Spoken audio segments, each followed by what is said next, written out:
All right, you guys have, I'm sure, seen all of these addict ads. We all got friends who were struck with the meth bug or can't seem to stop spending $50 a night on booze and complaining that they're broke because of, well, somebody else. We all know these addicts. They get all messed up on meth and rape their daughters, and they say, well, I was on drugs then. It's different now. No, it's not. No, it's not. I suppose I should start off with Natalie Bollinger, but really, I need to tell you about a bunch of other addicts who are still alive and are capable of doing to you the things that they did to me. That is, if you don't just ignore them.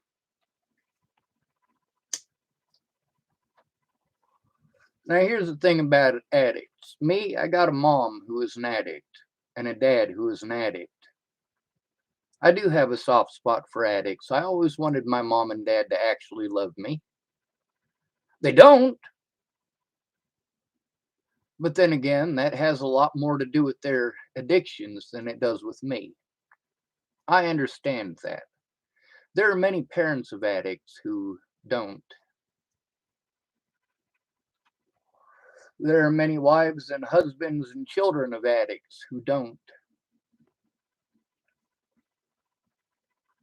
Let's start off with Desiree Leonard. Christine Buhit is another addict I know. She's addicted to the same drugs as Natalie, meth and heroin. Christine got a hold of me saying that Desiree was stuck in a trap house in Cheyenne, Wyoming. Desiree needed a rescue. I got in contact with Desiree, and she did, in fact, admit that she needed a rescue. So I got her out of that place. And she agreed that she would help me to find missing people because, well, the Camilla shelter in Cheyenne is right across the street from the trap house. Imagine that. So I didn't really have the money to rescue her. But Dan Faber gave me some money and I used it to rescue Miss Desiree. We got to my place in Sydney, and Desiree, of course, she's having withdrawals. She needs to try to keep her brain busy. But at that point in time, I was having issues with Amy and Andrew Witcher. They were wanting my help. The deal was that I would watch their kids and they would help me out with the things that I needed help with after Natalie died.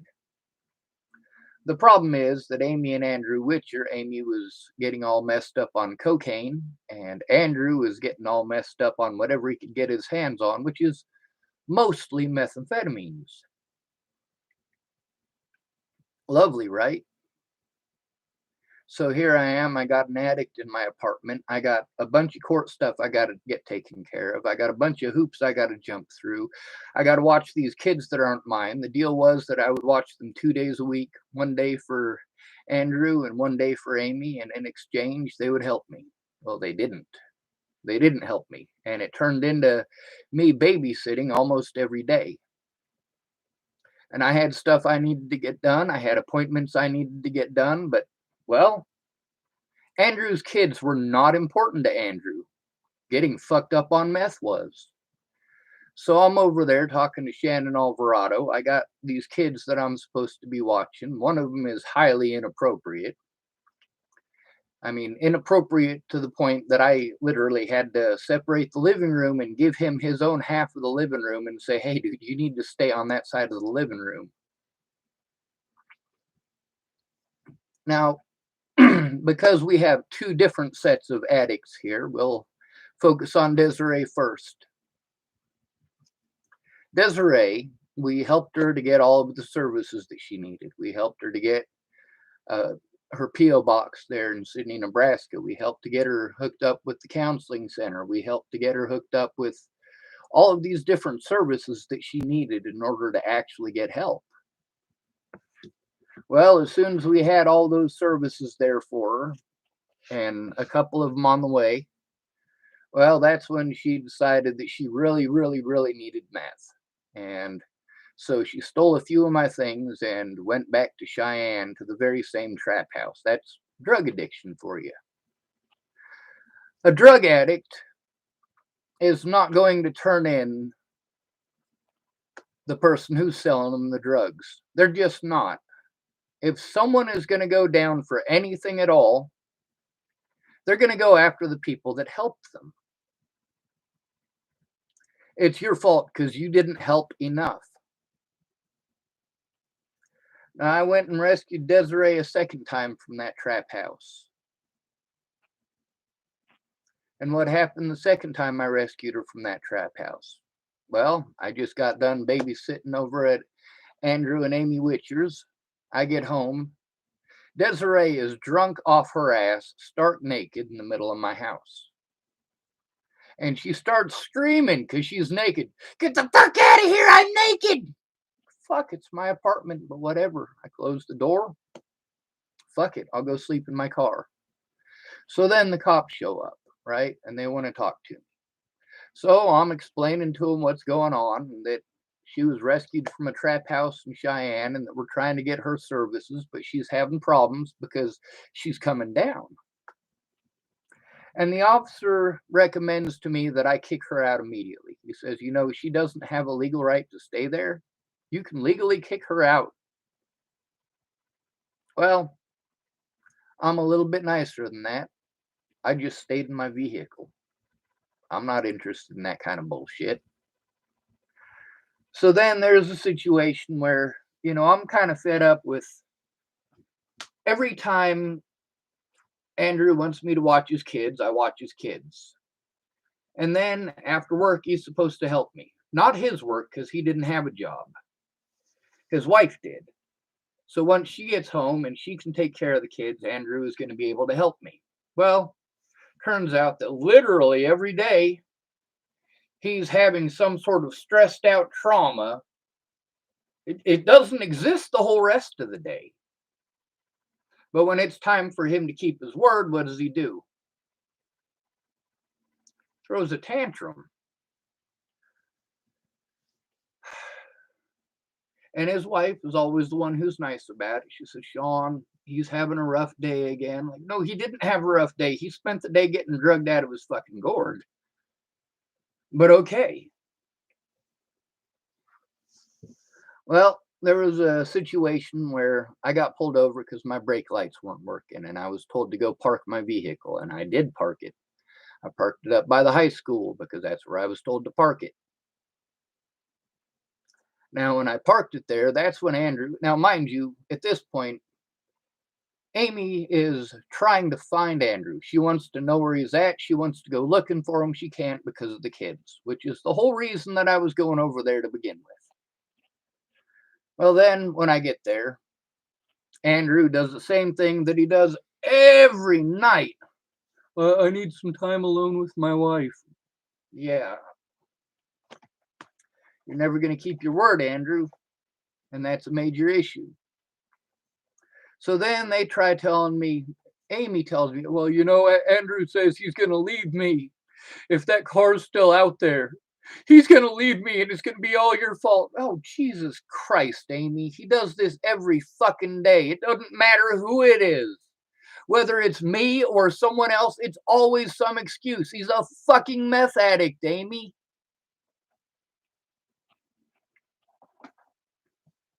Now, earlier in that day, Amy's daughter, her oldest daughter, wanted to turn somebody in. Somebody who had molested her. Now, who did it turn out that she was trying to turn in? I assumed that it was her real dad because Amy had told all these horror stories about how her real dad had molested her. It turned out she wasn't trying to turn in her real dad. It turned out she was trying to turn in Andrew, who was strung out on fucking meth. Now, I didn't know that until almost a year later. See, because that night when Andrew pulled his bullshit, I had walked through the rain all the way back to my apartment because I didn't want to get my car towed and I didn't want to get the ticket that would go along with it. I was doing what the officer asked. But then I get this pity party about how it's going to be my fault that Andrew left her and so on and so forth. Jesus fuck, this dude leaves her 2 to 3 times a fucking week. At some point in time, this fucking junkie has to fucking fess up to his own shit. But he doesn't. So that was at the point where Andrew and Amy and I all stopped being friends. I was no longer interested in anything to do with them. At this point, I still was under the assumption that she was trying to turn in her real dad. I didn't know that Andrew had done any such thing. But I said, hey, I don't want to be around you guys abusing your kids. Now, were they abusing their kids in front of me? No, they didn't. They didn't. A lot of screaming and a lot of yelling, but no actual abuse. It's not like Andrew was raping his daughter in front of me. It's not like he was smoking a bulb in front of me or snorting a line or injecting it in front of me. But I went back to my place, and of course, Desiree's there, and it's just being a big giant pain in the ass. Desiree steals everything that I have that's worth value, and she goes right back to that same trap house. And then later on, she tries telling me this bullshit story that, oh, well, Kevin McGregor, that's the name of the guy who runs the trap house there in Scottsbluff. Kevin McGregor came by and he zapped me with a taser and knocked me out, and he's the one who stole all your stuff. I'm like, all right, so tasers don't knock you out. How many of you have ever been tasered? I have. It don't knock you out. So apparently Kevin had all this time to, and mind you, it's during the day. Okay. So Kevin apparently went to my second floor apartment during the day, tased Desiree. This is literally catty corner from the courthouse. You can see my apartment from the courthouse. And apparently this guy had time to take Desiree, completely passed out, take her out of my apartment and down the stairs and into his vehicle, and then go back up and get all of my things that are worth money without getting busted. No. Yeah, no, I'm pretty sure that somebody going down the stairs with a body is gonna, well, it's gonna turn some heads. Now, obviously, she wasn't dead, but that's not the point here. The point is that Desiree severely took advantage of me. So did Amy and Andrew. Now, later on, I'm in Washington State. I've got no interest in coming back to this area at all. But Amy Witcher gets a hold of me to say that she kicked Andrew out. Now, in the phone call that we had, basically what she described to me is what's known as rape. I don't mean figuratively, I mean literally rape. If your wife says no and you force her to have sex with you, that is rape. But she's also text messaging me. She's saying, hey, I need somebody to watch the kids. I don't have anybody who can watch the kids. So I turn around. I'm all the way in Washington State, mind you. I turn all the way around, come back all the way to Nebraska, because first of all, she's finally grown a pair and kicked Andrew out. She's finally done with his stuff, and she needs her job. Those kids need to eat. They need to have a roof over their head. If she loses her job, those kids go into the system, and that ain't no fun for nobody. And then she tells me that she's going to have her ex-husband watch the kids. This is the guy who she was claiming raped her daughter and molested her daughter, and she's telling me that this guy is going to watch the kids for a bit. I'm like, oh my God, that is so screwed up. And then she admits that her oldest daughter said that Andrew was molesting her. You know, that really should not have come as a surprise to me. But then, of course, Andrew says, this is a guy who I did everything that he asked me to. All right. I watched his kids every single day. Every single day. While he went and got fucked up on meth. And so a year later, when I'm coming back to Nebraska so that she doesn't have to have her kids watched by fucking child molesters, that's when she says, oh, well, Andrew says if you're over there, he called you a psycho and said that he'll call CPS on you himself and so on and so forth. I'm like, you know, that's a control issue. That's also when she let me know that, you know, of course, that her daughter had said that he had molested her. She also said, well, you know, they're both liars, so I didn't know which one to believe. You believe your daughter in that situation. Your daughter's not strung out on fucking meth. Now you have forced your daughter into a situation where she has to normalize with her predator. Not fucking okay, Amy. Not okay.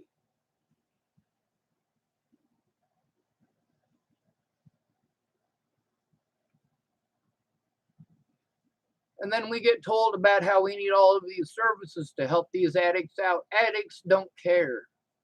They care about their drugs. When you say, hey, you need to choose, do you love me or do you love the drugs? They're always going to choose the drugs.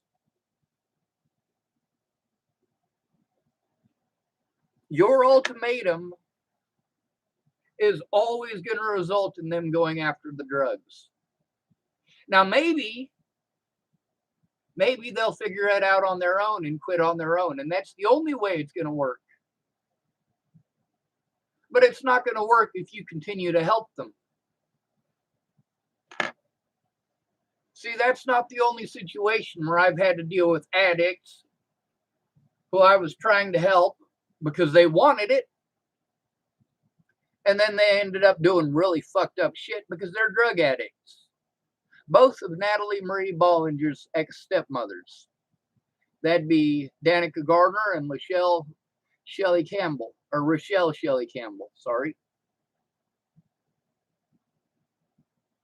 They just wanted to play head games and get other people involved in the head games. And pretty soon, you've got a bunch of fucking drug addicts that are fucking around and fucking around and fucking around, and they don't give a holy fuck about anybody but themselves.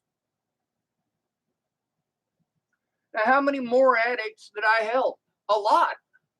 America is full of drug addicts. At this point, we should just let them drug themselves to death. You have no idea how many people had that idea. You know, Sean, you should just let them kill themselves on them drugs.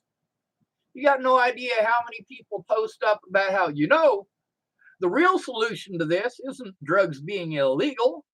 It's making them all legal. And we'll let Darwin sort these morons out. Oh, maybe that's a good idea. Maybe it's not. But what is a good idea is not letting people repeatedly abuse you.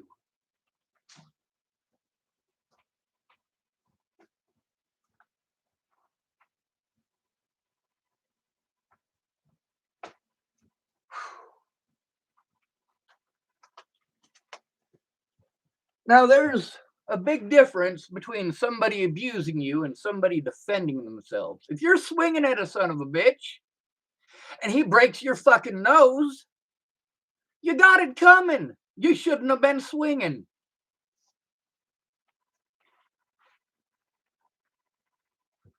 If you try to kill somebody and you end up killed, you deserved it. You should not have been trying to kill somebody else to begin with.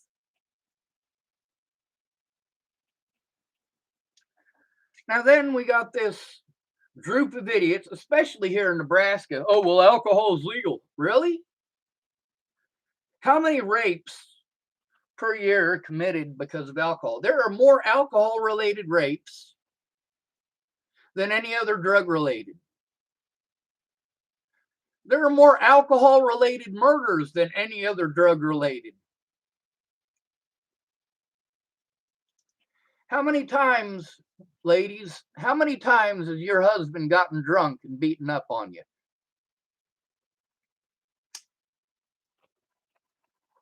Does he beat up on you like that when he's sober?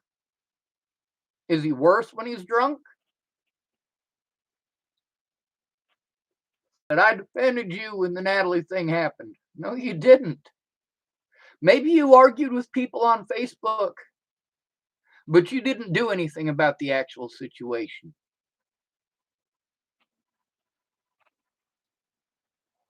Matter of fact, you ignored it.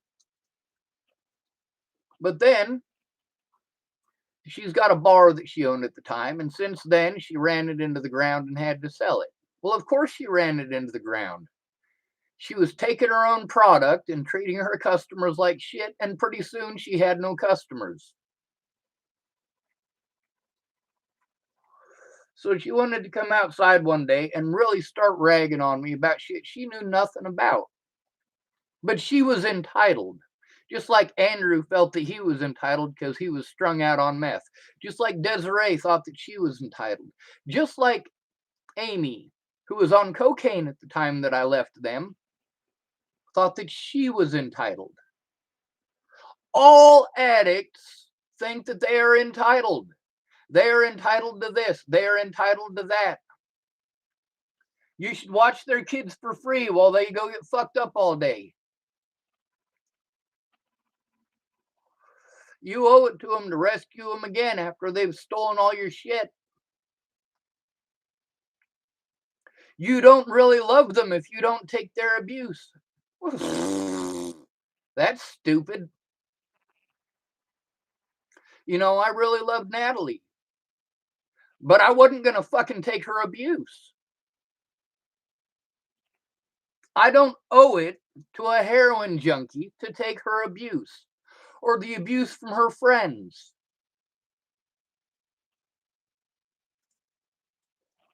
I don't owe them jack shit.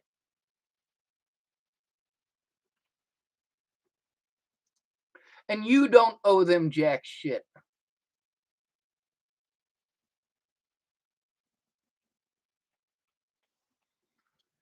It's kind of like, I'll give you the example of my mother.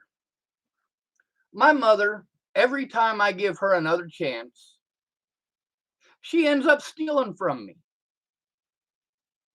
So why would I give my mother another chance? But then I got these friends that I want to make happy. And they say, hey, man, you know, I don't want to talk to you unless you give your mom another chance. And then I give my mom another chance. Next thing you know, I don't have a vehicle. And all of my money has gone up her fucking nose.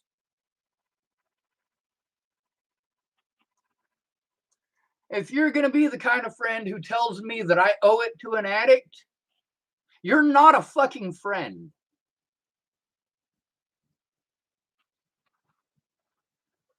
Not even close. Now, my mom has taken advantage of me more than any other addict I've ever known.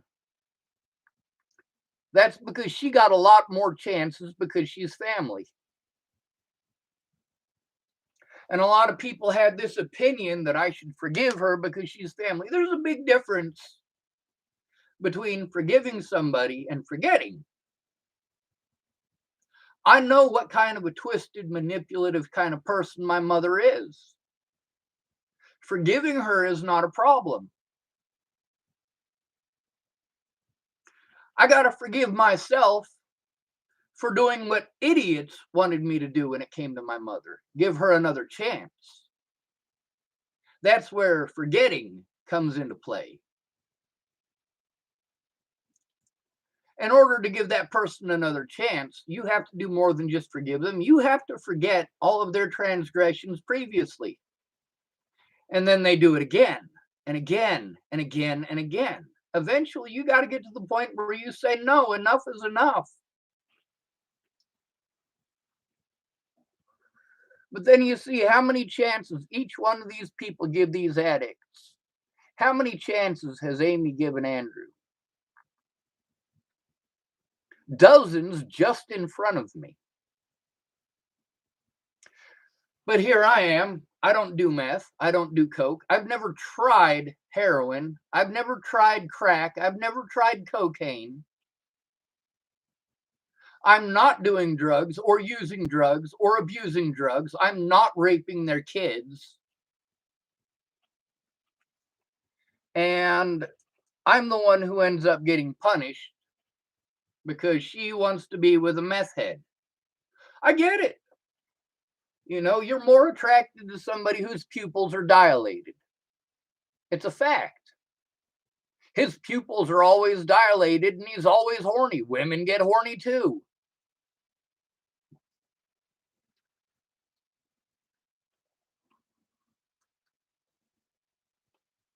And then we get it shoved down our throats. We need to forgive these people. Yeah, go ahead, forgive them. That's fine. Don't forget what they are. A Nazi is a Nazi. A drunk is a drunk. A child molester is a child molester. And a meth head is a meth head.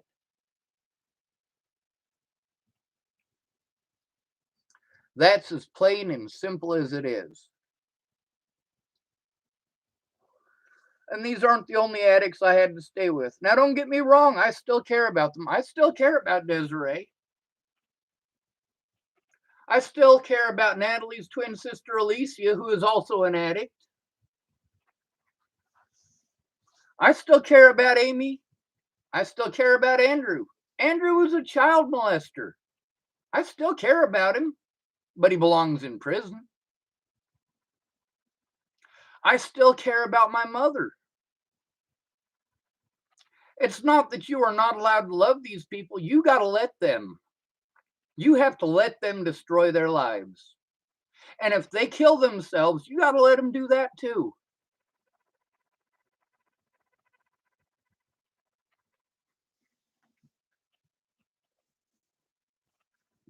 You can't make the decision for them to get off the drugs. You can't make that decision. Now, there was a lot of addicts that I ended up staying with. When I say addicts, I'm also referring to alcoholics. Now, when you say, oh, well, alcohol's legal, that don't mean shit to me. I've been around enough alcoholics to know I don't want to be around alcoholics. I know that I don't want to be around Cammie Jepson when she's been drinking. Because when she's been drinking, she just wants somebody to victimize. She wants to feel high and mighty when she's drunk. That night that she wanted to feel high and mighty at her bar, I left. And she was not okay with that. If it wasn't for one of her employees sticking up for me, that could have turned into a violent situation.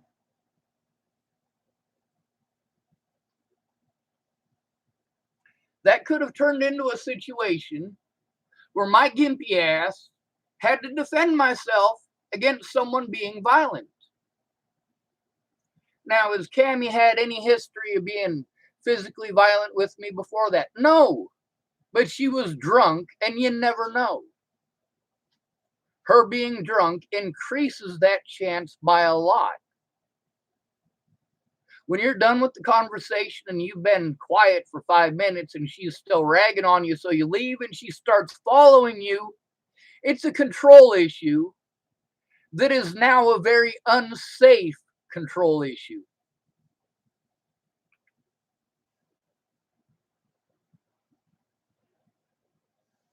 Now, these aren't the only addicts that I've had to deal with. Brett couldn't stay off of the meth over there in Virginia. Shannon couldn't stay off the alcohol in California.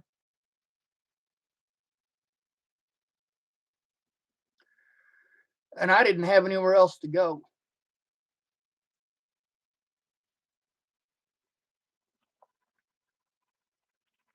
Now, thank goodness there were people who were not addicts who helped me out. Of course, those people were still selfish. One of those guys, now mind you, he's not a drug addict, so he doesn't really fit into this video except for the fact that this story is important. Brandon Ratner helped me out a lot, but he wasn't speaking up. He wasn't saying what he knew. He wasn't writing police reports. He went to a party, and mind you, this is how we stopped being friends. He went to a party, and his ex-girlfriend, Veronica Randall, had been spreading rumors about him. Now, this guy who everybody called Hippie Chris invited Brandon to this party. Brandon goes to this party, and he goes inside, and some girl is there treating him like shit over the situation with Veronica Randall. And of course, Brandon is bitching to me about this, and I do feel bad about him for the situation. And he's saying, you know, and Chris didn't do a thing. He just sat there. He was mad at Chris for not doing anything, for not saying anything. That's what Brandon was mad about. One house party where he got treated like crap over his ex. And it's a big major issue. Meanwhile, I've been through years of abuse by this point because he didn't speak up. But he couldn't make the connection. First of all, that one little house party is a drop in the fucking lake compared to what I'm going through. He couldn't make the connection of how he felt when Chris sat there and did nothing in 5 minutes. He couldn't make the connection that the way that he felt in that 5 minutes there, I've been dealing with for years. His friend Chris didn't speak up when he should have, and Brandon is allowed to be pissed off at Hippie Chris. But I'm not allowed to be angry at Brandon? That's hypocrisy.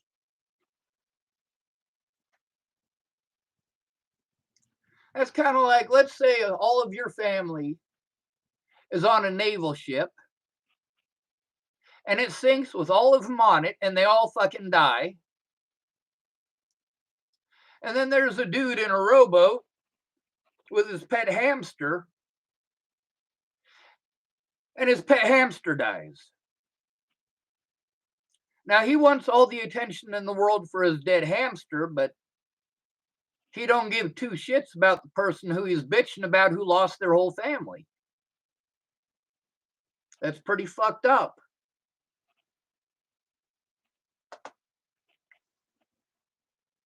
I don't have a safe place to go. This entire country is blanketed in methamphetamines. Chapel, Nebraska is known in the state of Colorado for the manufacture of methamphetamines because there's anhydrous ammonia up the wazoo here. And yes, anhydrous ammonia is used in many different forms of methamphetamines. It's also something that is a poison.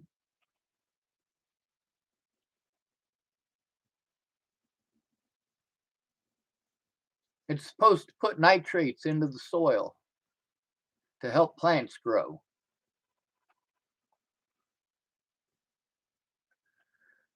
Now, there's also the fact that I can't go to the police. I couldn't go to the police before Natalie was killed. Police don't listen to a single homeless man. They just don't. You are the person that police are trained to go after. They are trained that you are the scum of the earth because you are homeless, just like the rest of American society. You are homeless, therefore you must be a terrible person. You are homeless, therefore you must be mentally ill or schizophrenic. You are homeless, therefore you must be a drug addict. Meanwhile, was Natalie Bollinger homeless? No, but she was still a drug addict now, wasn't she? How about Amy and Andrew Witcher? Were they homeless? No, but they're still fucking drug addicts. Imagine that. So the moral of the story here is don't help addicts. Don't. Don't do it. They're only going to hurt you. They're only going to steal from you. They're going to run you into the ground. You will lose your house. You will lose your vehicle. You will lose your bank account. You will lose everything for these junkies, and they will still treat you like you're the bad guy. Don't help addicts.